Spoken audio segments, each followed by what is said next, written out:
എന്താണ് ഈ യാഗപീഠത്തിന്റെ പ്രത്യേകത? തിരുവഴുത്തിലേക്ക് കടന്നു വരുമ്പോൾ ഈ യാഗപീഠത്തിലാണ് മശിഹാ തമ്പുരാൻ പാപം ചുമന്നത്. വിശുദ്ധ പത്രോസ് തന്റെ ലേഖനത്തിൽ ഇങ്ങനെ എഴുതിയിരിക്കുന്നു.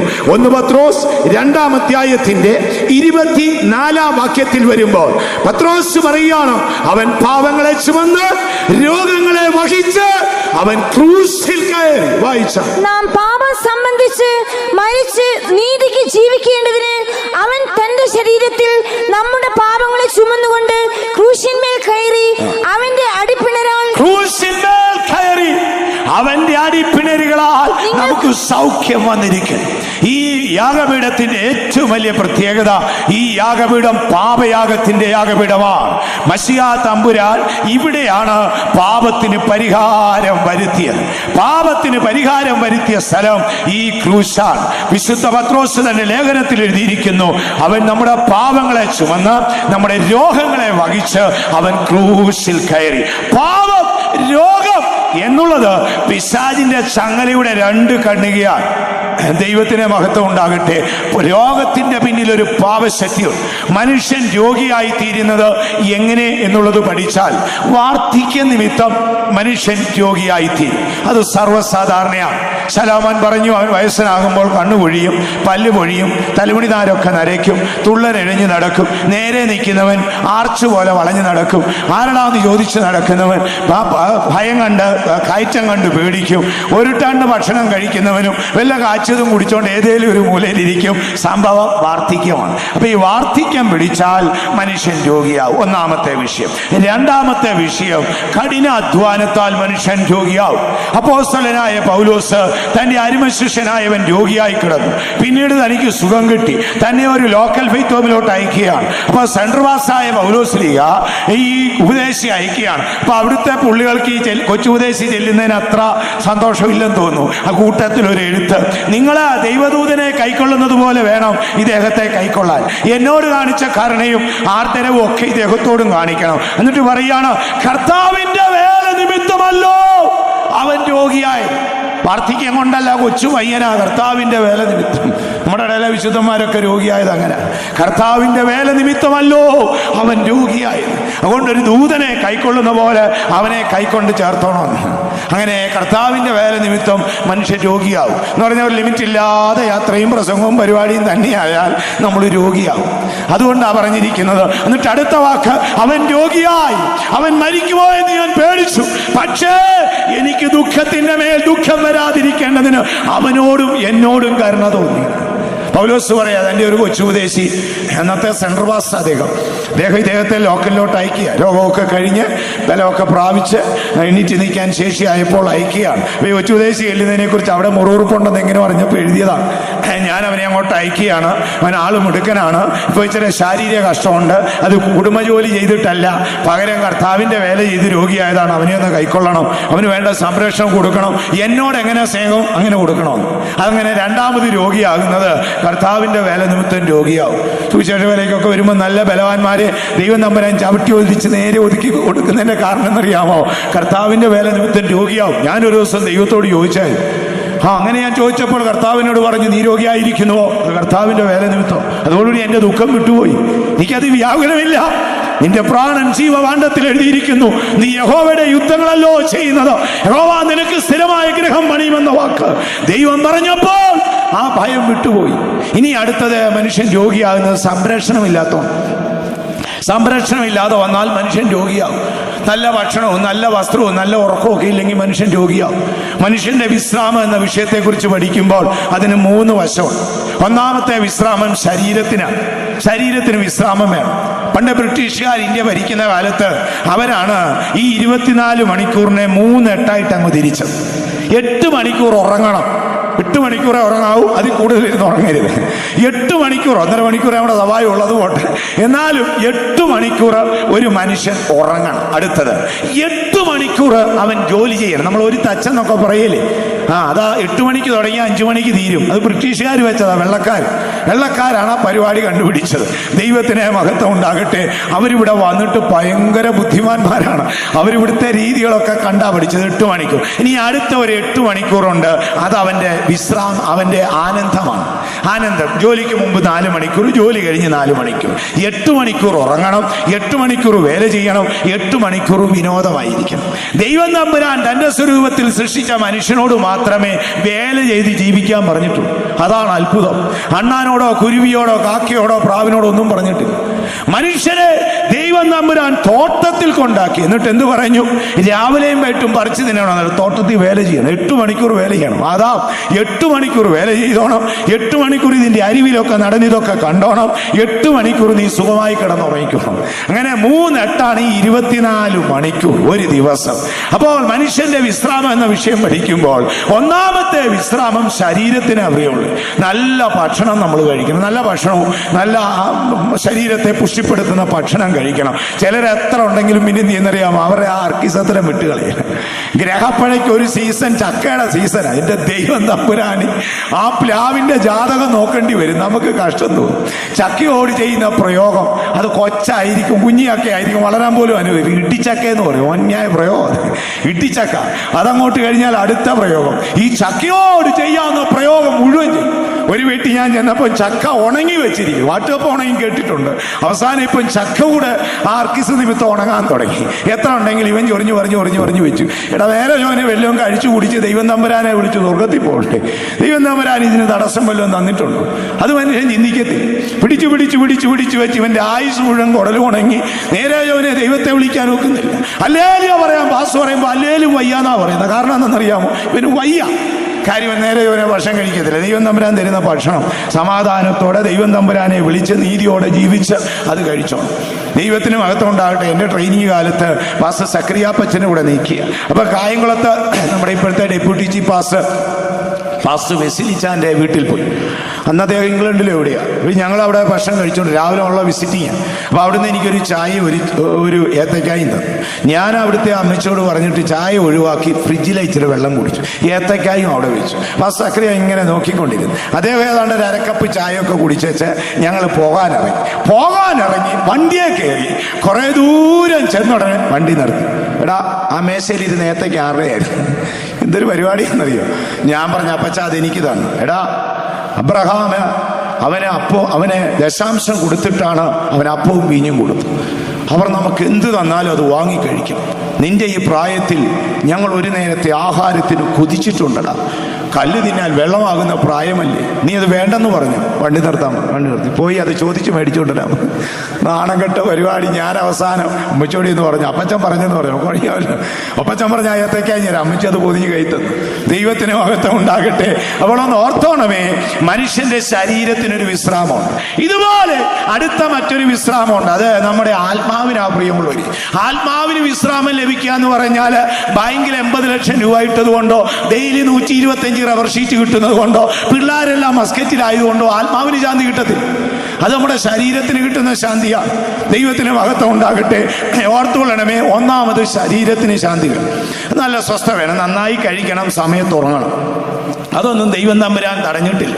ചില മനുഷ്യർ നേരെ ചൊവ്വനെ ഉറങ്ങത്തില്ല. പിന്നെ ഉറക്കം മുഴുവൻ വരുന്നത് നമുക്ക് തന്നെ കഷ്ടം തോന്നും. എണീറ്റ് നിന്ന് പ്രസംഗിക്കുന്ന എനിക്ക് ഉറക്കം വന്നിട്ടുണ്ട്. ഇരുന്ന് അവൻ കേൾക്കുന്നവൻ ഉറക്കുന്ന കാണുമ്പോൾ. ആകയാൽ ഉറങ്ങേണ്ട സമയത്ത് ഉറങ്ങണം. അതിലൊന്നും ദൈവം തടസ്സം പറഞ്ഞിട്ടില്ല. ചിലയാണെ തന്നെ പ്രാർത്ഥിക്കേണ്ട സമയത്ത് നേരെ ചൊവ്വനെ പ്രാർത്ഥിക്കത്തില്ല. തലയാട്ടിക്കൊണ്ടിരിക്കും. ഭൗതി ഉറക്കം പോയിച്ച ആന്ധ്രായിൽ കൂടെ പോകേണ്ട മഴ ഓട്ടോ പിടിച്ചു വന്ന് കൺവെൻഷൻ സ്ഥലത്ത് പെയ്യും. രഹസ്യം എന്നാണെന്നറിയാമോ? ഇവൻ ഈ ഞോണ്ടിക്കൊണ്ടിരിക്കും. 10 നിമിഷമേ പ്രാർത്ഥിച്ചുള്ളേലും നേരെ ചൊവ്വനെ പ്രാർത്ഥിച്ചോണം.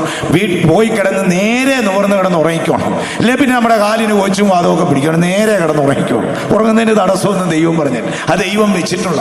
രണ്ടാമത് ഇനി ആത്മാവിനൊരു ശാന്തിയുണ്ട്. ഈ ആത്മാവിന്റെ ശാന്തി എന്ന് വേണമറിയോ? സമാധാനമുള്ള ഹൃദയവും നീതിയുള്ള ജീവിതവും പ്രത്യാശയുള്ള ആത്മാവും ഉണ്ടെങ്കിൽ നിങ്ങളുടെ ആത്മാവ് സ്വസ്ഥമായിരിക്കും. റെസ്റ്റ്.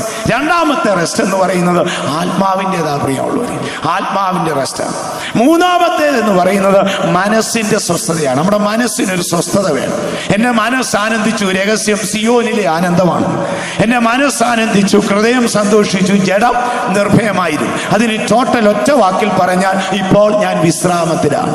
ഒരു ഭക്തൻ വിശ്രാമത്തിലാകുമ്പോൾ മനസ്സിനൊരു ആനന്ദമുണ്ട്, ഹൃദയത്തിനൊരു സമാധാനമുണ്ട്, ജഡത്തിന് ഒരു സ്വസ്ഥതയുമുണ്ട്. ഇതാണ് വിശ്രാമം. ദൈവത്തിന് മഹത്വം ഉണ്ടാകട്ടെ. ആകയാൽ ഇത് ഏദനിൽ ദൈവം ഇങ്ങനെയാണ് കൊടുത്തത്. പക്ഷേ പാപം ചെയ്ത് ദൈവത്തെ വിട്ടുപോയി. ഇനി നാം ചിന്തിച്ചത് രോഗത്തിന്റെ മൂന്നാമത്തെ അവസ്ഥ. ഞാൻ പറഞ്ഞല്ലോ, വാർദ്ധക്യത്താൽ മനുഷ്യൻ രോഗം പിടിക്കും. വയസ്സായി കഴിഞ്ഞാൽ രോഗം ഉണ്ടാകും, അത് സ്വാഭാവികമാണ്. കഴിഞ്ഞ കാല ചരിത്രത്തിൽ എല്ലാവർക്കും അങ്ങനെ ഉണ്ടായി. അതിൽ നമ്മൾ ദുഃഖിക്കേണ്ട. വാർദ്ധക്യം കാത്തിരിക്കുന്നു, രോഗവും ഒപ്പുവെത്തും. ദൈവത്തിന് മഹത്വം ഉണ്ടാകട്ടെ. രണ്ടാമത്തെ രോഗം ഏതാണെന്നറിയാമോ? കർത്താവിന്റെ വേല നിമിത്തം. നമ്മുടെ അകല വിശുദ്ധന്മാർ ഇതുവരെയും രോഗിയായതിന്റെ ഒരു രഹസ്യം കർത്താവിന്റെ വേല നിമിത്തമാണ്. നാട്ടുകാർ നിമിത്തമോ കുടുംബക്കാർ നിമിത്തമോ മറ്റൊന്നുമല്ല, കർത്താവിന്റെ വേല നിമിത്തമല്ലോ അവൻ മരണത്തോളം ആയിപ്പോയെന്നാണ് പൗലോസ് തന്റെ കൊച്ചുപദേശിയെ കുറിച്ച് പറഞ്ഞിരിക്കുന്നത്. ഇനി മൂന്നാമത്തേത്, വിശ്രാമമില്ലാതെ പോയാൽ, കഠിനാധ്വാനം ചെയ്താൽ, ആവശ്യത്തിന് ഭക്ഷണമില്ലാതെ വന്നാൽ അവൻ രോഗിയായി തീരും. ഇനി അടുത്ത രോഗം പാപത്താലുള്ള രോഗമാണ്. വർഷങ്ങളോളം പക്ഷവാതം പിടിച്ചവനെ കണ്ടിട്ട് കർത്താവായ യേശു അങ്ങോട്ട് ചെന്നു. മകനെ എഴുന്നേറ്റോ, കിടക്കെടുത്ത് പോയിക്കോ എന്നല്ല പറഞ്ഞത്, നിന്റെ പാപം ക്ഷമിച്ചു.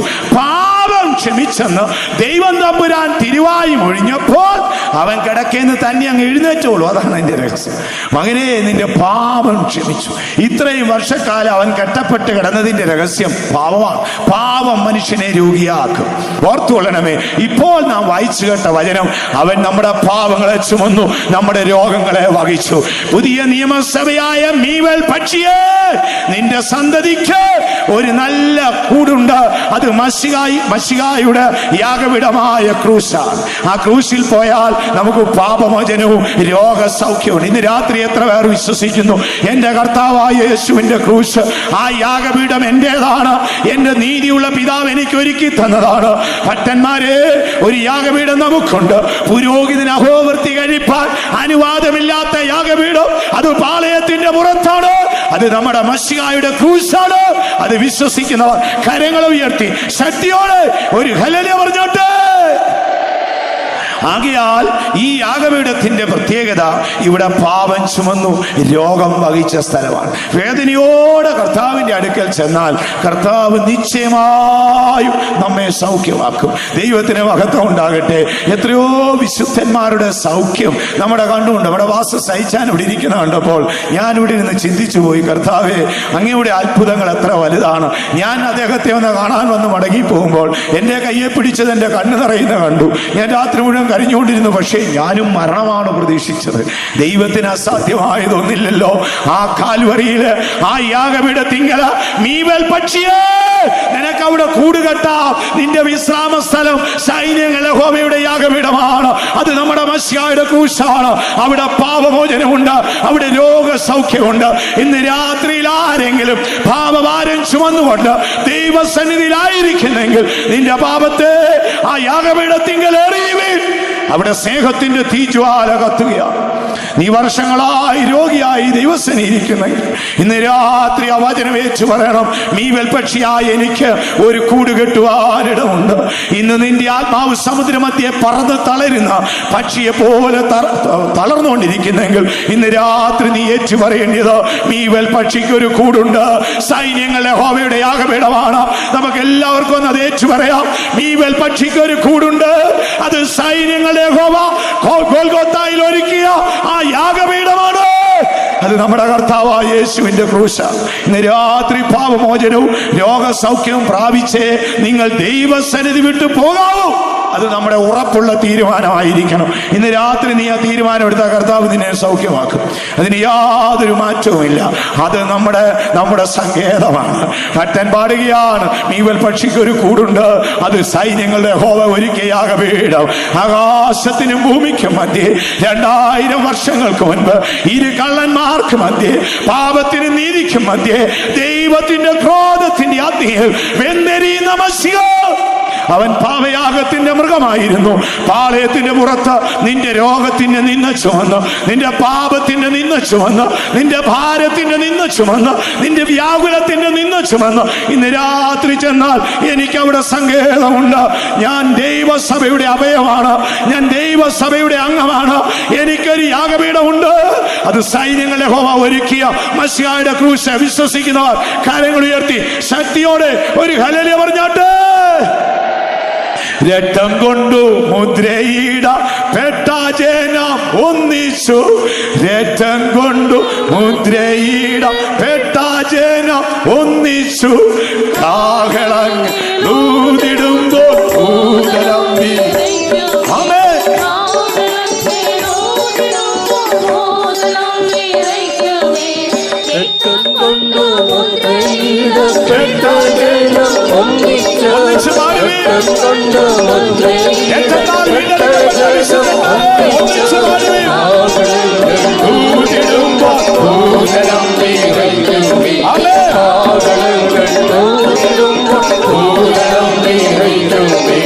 തകർക്കുന്ന രാജരാജൻ സൈന്യത്തിന്റെ മുൻപിലാണ്, തകർക്കുന്ന രാജരാജൻ സൈന്യത്തിന്റെ മുൻപിലാണ്, നായകനായുള്ള വീരം ജയം ജയം നായകനായുള്ള വീരം ജയം ജയം. തകർക്കുന്ന രാജരാജൻ സൈന്യത്തിന്റെ മുൻപിലാണ്, തകർക്കുന്ന രാജരാജൻ സൈന്യത്തിന്റെ മുൻപിലാണ്, നായകനായുള്ള വീരം ജയം ജയം നായകനായുള്ള വീരം ജയം ജയം. തകർക്കുന്ന രാജരാജൻ സൈന്യത്തിന്റെ മുൻപിലാണ്, തകർക്കുന്ന രാജരാജൻ സൈന്യത്തിന്റെ മുൻപിലാണ്, നായകനായുള്ള വീരം ജയം ജയം നായകനായുള്ള വീരം ജയം ജയം. തകർക്കുന്ന രാജരാജൻ സൈന്യത്തിന്റെ മുൻപിലാണ്, തകർക്കുന്ന രാജരാജൻ സൈന്യത്തിന്റെ മുൻപിലാണ്, നായകനായുള്ള വീരം ജയം ജയം നായകനായുള്ള വീരം ജയം ജയം നായകനായുള്ള വീരം ജയം ജയം നായകനായുള്ള വീരം ജയം ജയം നായകനായുള്ള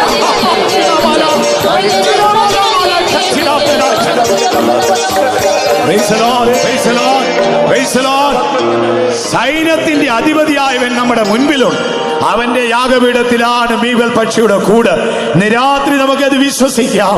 സൈന്യത്തിന്റെ അധിപതി എന്റെ മുൻപിലുണ്ട്. അവൻ ഒരുക്കിയ യാഗപീഠത്തിൽ ആണ് മീവൽ പക്ഷി കൂട് കെട്ടിയിരിക്കുന്നത്. ഇനി അടുത്തതായി ഈ ക്രൂശിന്റെ മഹത്വം ബൈബിൾ പറയുന്നത് ഹെബ്രായ ലേഖനം 10-ാം അധ്യായത്തിന്റെ 19-ാം വാക്യത്തിൽ വരുമ്പോൾ അവിടെ പൗലോസ് പറയുന്നു, അവൻ ദേഹമെന്ന തിരശ്ശീല ചീന്തി ജീവന്റെ പുതുവഴി തുറന്നു തന്ന സ്ഥലമാണ്. അതുകൊണ്ട് സഹോദരന്മാരെ, യേശു തന്റെ ദേഹം എന്ന തിരശ്ശീലയിൽ കൂടി നമുക്ക് പ്രതിഷ്ഠിച്ച ജീവനുള്ള പുതുവഴിയായി. ദൈവത്തിന് മഹത്വം ഉണ്ടാകട്ടെ. ശുദ്ധ പൗലോസ് പറയുക, യേശു തന്റെ ദേഹം എന്ന തിരശ്ശീല ചീന്തി ഒരു ജീവന്റെ പുതുവഴി തുറന്ന സ്ഥലമാണ് ആ യാഗപീഠം. ആ യാഗപീഠത്തിലാണ് പാപവും രോഗവും ചുമന്നത്. സൈന്യത്തിന്റെ യഹോവ നമുക്കൊരു യാഗപീഠം ഒരുക്കിയിട്ടുണ്ട്. ആ യാഗപീഠത്തിങ്കലാണ് അടുത്തതായി പൗലോസ് പറയുന്നു, ദേഹമെന്ന തിരശ്ശീല ചീന്തി പാപം ചെയ്ത് ദൈവവൃതീസ നഷ്ടപ്പെട്ട് ശപിക്കപ്പെട്ട ഭൂമിയിലേക്ക് പോയ മനുഷ്യൻ അന്ധകാരത്തിന്റെ ഇടനാഴിയിൽ തപ്പിത്തടഞ്ഞു.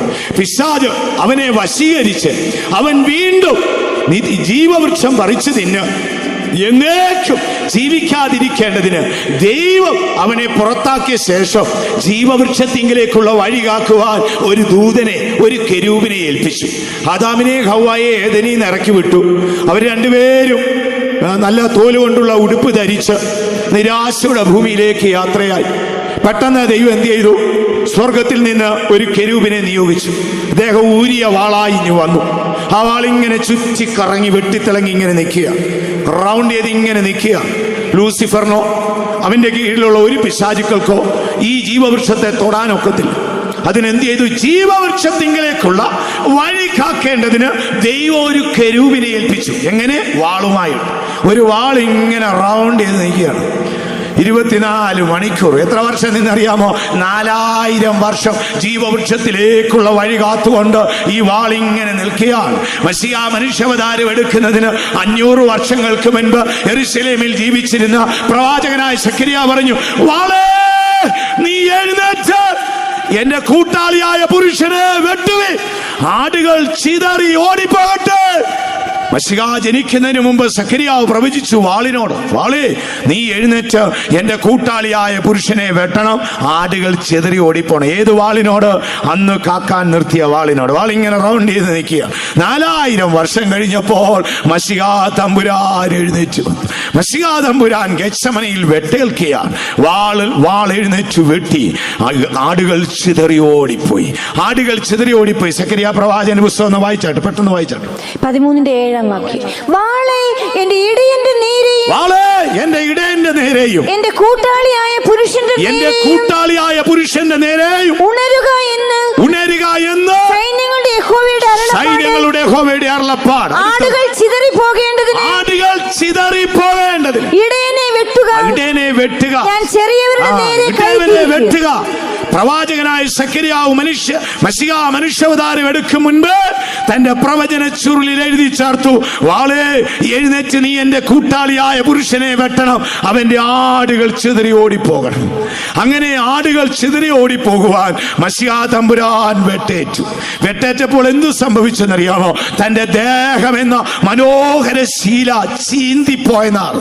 മനോഹരമായ ശീല ചീന്തി, ദേഹം എന്ന തിരശീല ചീന്തി ജീവന്റെ പുതുവഴി തുറന്നു. ഈ വഴി എങ്ങോട്ടാണെന്നറിയാമോ?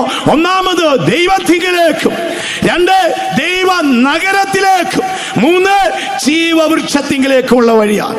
എന്താണ് ഈ ക്രൂശിന്റെ മഹത്വം? ഈ ക്രൂശിലാണ് ജീവവൃക്ഷത്തിലേക്കുള്ള വഴി തുറന്നു തന്ന സ്ഥലം. സൈന്യങ്ങളുടെ യഹോവേ, നിന്റെ യാഗപീഠത്തിലാണ് മീവൽ പക്ഷി കൂട് കണ്ടെത്തിയത്. എന്താണ് അതിന്റെ രഹസ്യം? പാപത്തെയും രോഗത്തെയും ചുമന്നത് ആ യാഗപീഠമാണ്. ആ യാഗപീഠത്തിലാണ് നിത്യതയിലേക്കുള്ള വഴി തുറന്നത്. ദേഹമെന്ന തിരശ്ശീല ചീന്തി ജീവന്റെ പുതുവഴി തുറന്ന സ്ഥലം ഇവിടെയാണ്. ദൈവത്തിങ്കിലേക്കും ദൈവ നഗരത്തിലേക്കും ജീവവൃക്ഷത്തിങ്കിലേക്കുമുള്ള ആ വഴി തുറന്നത് മശിഹായുടെ കാൽവരി ക്രൂശിലാണ്.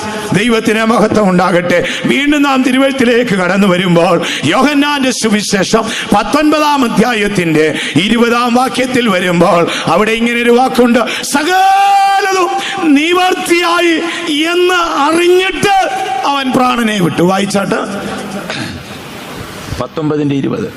30 വായിച്ച. യേശു പുളിച്ച വീഞ്ഞ് കുടിച്ച ശേഷം നിവൃത്തിയായി എന്ന് പറഞ്ഞ് 30-ാം വാക്യല്ലേ? 30-ാം വാക്യം 19:30 വായിച്ചേട്ടാ. നിവൃത്തിയായി എന്ന് പറഞ്ഞ് തല ചായ്ച്ച് ആത്മാവിനെ ഏൽപ്പിച്ചു കൊടുത്തു. അപ്പൊ നിവർത്തിക്കപ്പെട്ട സ്ഥലമാണ് ഈ ക്രൂശ്. കർത്താവായ യേശുവിന്റെ ക്രൂശിൽ എന്തൊക്കെയോ നിവർത്തിച്ചിട്ടുണ്ട്. വേദപുസ്തകത്തിൽ നിവർത്തിയായി എന്ന് പറയുന്ന 2 വാക്യമുണ്ട്. ആ വാക്കിന്റെ പ്രാധാന്യം നോക്കിയാൽ, ഒന്ന് സൃഷ്ടിയുടെ നാളിലാണ് സർവശക്തനായ ദൈവം തമ്പുരാൻ തന്റെ ജ്ഞാനത്തിന്റെ പൂർണ്ണതയിൽ എല്ലാം സൃഷ്ടിച്ച ശേഷം 6-ാം ദിവസം വെള്ളിയാഴ്ച ദൈവം തമ്പുരാൻ പറഞ്ഞു എല്ലാം നിവർത്തിയായി. വെള്ളിയാഴ്ച ദിവസം ദൈവം തമ്പുരാൻ പറയുകയാണ് എല്ലാം നിവർത്തിയായി എന്ന് പറഞ്ഞിട്ട് ശനിയാഴ്ച എന്ത് ചെയ്തു? സ്വസ്ഥത അവധി എടുത്തു, പൊതു അവധിയായി പ്രഖ്യാപിച്ചു. ശനിയാഴ്ച അവധി ദിവസമാണ്. അപ്പൊ 6 ദിവസം കൊണ്ട് വേല തികച്ചു. നിവർത്തിയായി എന്ന് പറഞ്ഞ് 7-ാം ദിവസം സ്വസ്ഥമായി. ഇനി രണ്ടാമത് മശിഹാ തമ്പുരാൻ വരുമ്പോൾ അവൻ 6-ാം ദിവസമായ വെള്ളിയാഴ്ച അവൻ പറഞ്ഞു, പിതാവേ വീണ്ടെടുപ്പിനുള്ളതെല്ലാം നിവർത്തിയായി എന്ന് പറഞ്ഞ് അവൻ പ്രാണനെ വിട്ടുപോയി. അപ്പോൾ ഈ ക്രൂശിന്റെ പ്രത്യേകത എന്നറിയാമോ? നിവർത്തിക്കപ്പെട്ട സ്ഥലമാണ്. സൃഷ്ടിയുടെ നാളിൽ സൃഷ്ടാവായ ദൈവം 6 ദിവസം കൊണ്ട് എന്തൊക്കെ നിവർത്തിച്ചുവോ അതെല്ലാം പാപത്താൽ തകർന്നുടഞ്ഞപ്പോൾ മശിഹാ തമ്പുരാൻ തന്റെ പ്രവൃത്തിയുടെ അവസാനം ക്രൂശിൽ കിടന്നുകൊണ്ട് ഇപ്രകാരം വിളിച്ചു പറഞ്ഞു, പിതാവേ സകലതും നിവർത്തിയായി. അപ്പൊ സകലതും നിവർത്തിച്ച സ്ഥലമാണ് ഈ ക്രൂശ്. എന്തായിരിക്കും അവിടെ നിവർത്തിയായത്? ബൈബിൾ നാം നോക്കിയാൽ അതിപ്രധാനപ്പെട്ട 4 കാര്യം നിവർത്തിയായി. ഒന്നാമത്തെ നിവർത്തി വാറ്റത്വമാണ്. പാപം ചെയ്ത് ദൈവത്തെ സന്നിധി വിട്ട് ദുഃഖിതനും ലജ്ജിതനുമായി പോകുന്ന ആദാമിനോട് ദൈവം തമ്പുരാൻ അടുക്കൽ വിളിച്ചിട്ട് അവന് ചില നിർദ്ദേശങ്ങൾ കൊടുത്തു. ദൈവം ആദാമിനെ ഏദനീന്ന് ഇറക്കി വിടുമ്പോൾ 3 കാര്യങ്ങളാണ് ചെയ്തത്. 3 3 കാര്യങ്ങൾ. ഒന്ന്, നഗ്നത മറയ്ക്കാനുള്ള ഒരു തുണി, തോലുകൊണ്ടുള്ള ഒരു ഉടുപ്പ്. പിന്നീട് ഇവൻ അയ്യപ്പാസി പോയി മേടിച്ചോട്ടെ എന്ന് ഓർത്ത് തന്നെയാണ് തൽക്കാലം തോലുകൊണ്ടുള്ള ഒരു ഉടുപ്പ്. അത് പെട്ടെന്ന് മഴയത്തും വെയിലത്തൊന്നും പോകുകയില്ല. ഇവനുണ്ടാക്കിയ അത്തിയില ഉണങ്ങി കൊള്ളപ്പം പോലെ ആയതുകൊണ്ട് ദൈവം തമ്പുരാൻ തോലുകൊണ്ട്, അങ്ങനെ യഹോവയായ ദൈവം തോലുകൊണ്ട് ഉടുപ്പുണ്ടാക്കി എന്ന് നല്ല വാക്ക കൊടുത്തിരിക്കും. പിന്നീട് അവൻ അതൊക്കെ അതിൽ കൂടുതൽ കൂട്ടിയടിച്ചുണ്ടാക്കിക്കോളൂ. എനിക്ക് തോന്നുന്നു അന്ന് ആദാമിന്റെ ശൈലി ഇന്ന് ആ ലോകത്തിൽ കണ്ടുവരുന്നത്. അത്യാവശ്യത്തിന് മാത്രം തോലുകൊണ്ടുള്ള ഉടുപ്പ് ധരിച്ച ആ ആദാമിന്റെ അതേ രീതിയാണ് ഇപ്പോൾ ഇറങ്ങി വരുന്നത്. പാഷം കൂടിയിട്ട് മനുഷ്യനാണാണോ പെണ്ണാണോ മനുഷ്യനാണോ മൃഗമാണോ ഇത് നമുക്ക് അറിഞ്ഞുകൂടാ. ചിലവന്മാരൊക്കെ ഇട്ടുകൊണ്ട് വന്ന് പാൻറ് കണ്ടാൽ കാഴ്ചബംഗ്ലാവിൽ കിടക്കുന്ന കാണ്ടാമൃഗം പോലെ, കാര്യം അതിന്റെ പുറവും ഇങ്ങനെയൊക്കെയാണ് ഒട്ടിച്ചു മടക്കി കൂട്ടിയടിച്ച പോലെ. കണ്ടിട്ടില്ലേ? ഒട്ടിരിക്കുക യാദൃശ്യമായ ഒരു കാണ്ടാമൃഗത്തെ കണ്ടപ്പോൾ അതിന്റെ കാലൊക്കെ നോക്കിയാലേ മടക്കി വെച്ച് തൊലിയ ഒട്ടിച്ചു വെച്ച് അടിച്ചിരിക്കുക. പുതിയ ഭാഷ ഇറങ്ങിയില്ല, നമ്മുടെ പിള്ളേരെയൊക്കെ കണ്ടിട്ടില്ലേ? എടാ, ബ്രിട്ടീഷുകാരൻ അവന്റെ വർക്ക്ഷോപ്പിൽ പോയി ജോലി ചെയ്യുമ്പോൾ അവൻ ഈ കൂടെ ഇതിന്റെ എല്ലാം ടൂൾസും നെറ്റും ബോട്ടും എടുക്കാൻ വയ്യാഞ്ഞുകൊണ്ട് അവന്റെ പാൻറ്റയിൽ ഒരു 5-6 പോക്കറ്റ് അടിച്ചതാ. അവൻ എന്ത് ചെയ്തു? പുറത്തിറങ്ങി വന്നപ്പോൾ നമ്മുടെ മലയാളി ആരാണ്ട് കണ്ടു, ഗുണമോ ദോഷമോ അറിയാത്തവൻ അവനും പോക്കറ്റ് അടിച്ചു. പിള്ളേരെയൊക്കെ തന്നെ വേണ്ടിയിട്ട് ഒരു 5-6 പോക്കറ്റാ. മാവേലി സ്റ്റോറിൽ പോകുമ്പോൾ ആ ഒരു തുണിയും കൊണ്ട് പോയാൽ മതി. ഒന്നിനകത്ത് ഉരുളൻകിഴങ്ങ് മേടിക്കാം, ഒന്നിനകത്ത് പരിപ്പ് മേടിക്കാം, ഒന്നിനകത്ത് പഞ്ചാര മേടിക്കാം. സഞ്ചിയുടെ ആവശ്യമേ ഇല്ല. എന്നാൽ ഇത് ദൈവം തമ്പുരാൻ ഉടുപ്പുണ്ടാക്കി കൊടുത്തു. ഒന്നാമത് ദൈവം കൊടുത്ത നല്ല ഉടുപ്പ്. രണ്ടാമത് ദൈവം തമ്പുരാൻ കൊടുത്തത് വാറ്റത്തമാണ്. സ്ത്രീയെ, നിന്റെ സന്തതി സർപ്പത്തിന്റെ തല തകർക്കും. മറുഭാഗത്ത് സർപ്പത്തെ നോക്കി പറഞ്ഞു, അവന്റെ കുതികാല് കടിച്ചു പറിക്കും. ആകയാൽ സർപ്പത്തിന്റെ സന്തതി സ്ത്രീയുടെ സന്തതി തമ്മിലുള്ള ആ ഉഗ്ര പോരാട്ടത്തിന്റെ വാറ്റത്തം കൊടുത്തു. മൂന്നാമത് കൊടുത്തത് മരണമാണ്. ഞാൻ ഈ അടുത്ത കാലത്ത് ഒരു ശവസംസ്കാരത്തിന് പോയപ്പോൾ അവിടെ ഒരു പ്രായമുള്ളൊരു യാക്കോബ പുരോഹിതൻ വന്ന് ചൊല്ലുമ്പോൾ അദ്ദേഹത്തിന്റെ ചൊല്ലിന്റെ വാക്കിൽ ഞാനൊരു കാര്യം കേട്ടു. തമ്പുരാനെ, നിന്റെ നീതിയാലും കരുണയാലും നീ അഖിലാണ്ടത്തെ സൃഷ്ടിച്ചുണ്ടാക്കി, നിന്റെ സ്വരൂപത്തിലും നിന്റെ സാദൃശ്യത്തിലും നീ മനുഷ്യനെ ഉണ്ടാക്കി, നിന്റെ പറുദീസയ്ക്ക് നീ അവനെ അവകാശിയാക്കി. അവൻ നിന്റെ കൃപ വിട്ട് അന്യപ്പെട്ടു പോയി. നിന്റെ നീതിയാലും കരുണയാലും നീ അവന് മരണം കൊടുത്തു. മനുഷ്യ, നീ മടങ്ങിപ്പൊക്കോളാനും ആത്മാവേ നീ തിരികെ വരാനും പറഞ്ഞു.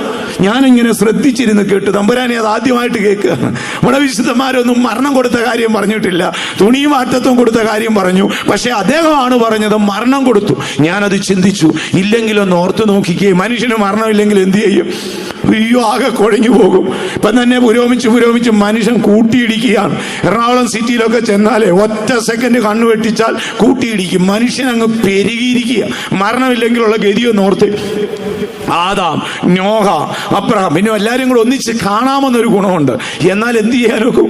സർക്കാർ 1 രൂപയ്ക്ക് അരി കൊടുക്കാൻ തീരുമാനിച്ചാൽ നമ്മുടെ കേരളം പഴയതുപോലെ തന്നെ ഇനി കടലിൽ നിന്ന് ഇങ്ങോട്ട് കോടാലി വലിച്ചെറിഞ്ഞ് ഇത് കടലാക്കി തീർക്കേണ്ട ഗതികേട് വരും. ദൈവത്തിന് മഹത്വം ഉണ്ടാകട്ടെ. അപ്പം മരണം എന്നത് ദൈവനീതിയാണ്. ഞാനത് ആദ്യമായി കേൾക്കുക. അടുത്ത കാലത്ത് പുറവത്തൊരു അമ്മച്ചി മരിച്ചപ്പോൾ അദ്ദേഹം വന്ന് എന്നോട് ചോദിച്ചു, പ്രാർത്ഥിച്ചോട്ടെയോ? ഞാൻ പ്രാർത്ഥിക്കല്ലേ, ചെയ്താട്ടെ എന്ന് പറഞ്ഞു. ഞാൻ പ്രസംഗിച്ചപ്പം കേട്ടുകൊണ്ടിരുന്നു. അതിനുശേഷം അദ്ദേഹം വന്ന് പ്രാർത്ഥനയുടെ വരിയിൽ അദ്ദേഹം പറഞ്ഞു, ദൈവമേ, നിന്റെ നീതി ഹേതുവായി നീ മനുഷ്യന് മരണം കൊടുത്ത് മർത്യനെ പൊടിയിൽ അയച്ച് ആത്മാവിനെയോ പറുദീസയ്ക്ക് അവകാശിയാക്കി. അപ്പൊ മരണം എന്ന് പറയുന്നത് ദൈവനീതിയാണ്.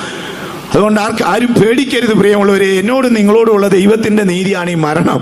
നമ്മളത് ഓർത്തുകൊള്ളണമേ. മരണം ദൈവത്തിന്റെ നീതിയാണ്. മരണം ഇല്ലെങ്കിൽ നമ്മൾ എന്ത് ചെയ്യും? ഒരു തൊക്ക് രോഗം പിടിച്ചവൻ 1000 വർഷം ചൊറിഞ്ഞുകൊണ്ടിരുന്നാലും ഓർത്ത് അവന്റെ ഗതികേട് എന്തൊരു ഗതികേടായിരിക്കും. അതുകൊണ്ട് ദൈവം തമ്പുരാൻ എന്ത് ചെയ്തു? കണക്ക് കൂട്ടി വെട്ടി 120 ആക്കി. ജനം പെരുകുന്നു. ഇപ്പൊ 120 45 കഴിയുമ്പോഴേ വലിവ് തുടങ്ങും. ഒരേ ഡീസൽ ഇഞ്ചൻ വലിക്കുന്നവർ വേണോ വേണ്ടായോ? പോരാഞ്ഞു ഭക്ഷണ രീതി. പഴയകാലത്ത് മനുഷ്യമെല്ലാം ചുട്ടോ വറുത്തോ ഒക്കെ അങ്ങനെ സാധാരണ രീതിക്ക് കപ്പയിറച്ചൊക്കെ തിന്നാ ജീവിച്ചത്. ഇപ്പം പുതിയ പാഷൻ അങ്ങോട്ട് കൂടി. എറണാകുളം സിറ്റിയിലോട്ട് ചെല്ലണം, എന്തെല്ലാം ടൈപ്പ് ആഹാരമാണ്. വറുത്തത് വേണോ, പൊരിച്ചത് വേണോ, ഇനി വറുത്തിട്ട് പൊരിച്ചത് വേണോ? പണ്ട് നമ്മൾ ഏത്തവാഴക്കിടുന്ന പൊട്ടാഷ്യം യൂറിയയുമാണ് ചിക്കനകത്ത് ചേർക്കുന്നത്. ഇവൻ ഇതങ്ങോട്ട് അടിച്ച് തലേതാ വയറേതാന്ന് അറിയാത്ത പരുവത്തിൽ പിള്ളേരൊക്കെ പോകുന്ന കണ്ടിട്ടില്ലേ? അങ്ങനെ ആയി ദൈവം തമ്പുരാൻ സൃഷ്ടിച്ച ഹൃദയവും കരളും ആയുസിന്റെ മധ്യേ നശിച്ചു പോയി. ദൈവത്തിന് മഹത്വം ഉണ്ടാകട്ടെ. അപ്പോൾ ദൈവം തമ്പുരാൻ പാവം ചെയ്ത് പറുദീസ നഷ്ടപ്പെട്ട മനുഷ്യന് കൊടുത്ത പ്രധാനപ്പെട്ട കാര്യങ്ങളിൽ ഒന്നായിരുന്നു ഇതാ വാറ്റത്തം. സ്ത്രീയെ, നിന്റെ സന്തതി സർപ്പത്തിന്റെ തല തകർക്കും. മശിഹാ തമ്പുരാനും അമ്മയും കൂടെ ഉള്ള സംഭാഷണം ബൈബിൾ എഴുതിയിട്ടുണ്ട്. 2 ഇടത്ത് എഴുതിയിട്ടുണ്ട്. കാനാവിലെ കല്യാണ വീട്ടിൽ യേശുവിന്റെ അമ്മ ചെന്ന് യേശുവിനോട് പറഞ്ഞു, മോനെ, വീഞ്ഞു തീർന്നുപോയി. കല്യാണം സംഘടിപ്പിച്ച സംഘാടകരെല്ലാം പരക്കം പായ, വിളിച്ചവരെല്ലാം കൂടി ഇനി വന്നതാണോ, ഈ വന്നവരെല്ലാം ആത്മാർത്ഥമായി കുടിച്ചതാണോ എന്നും അറിയത്തില്ല.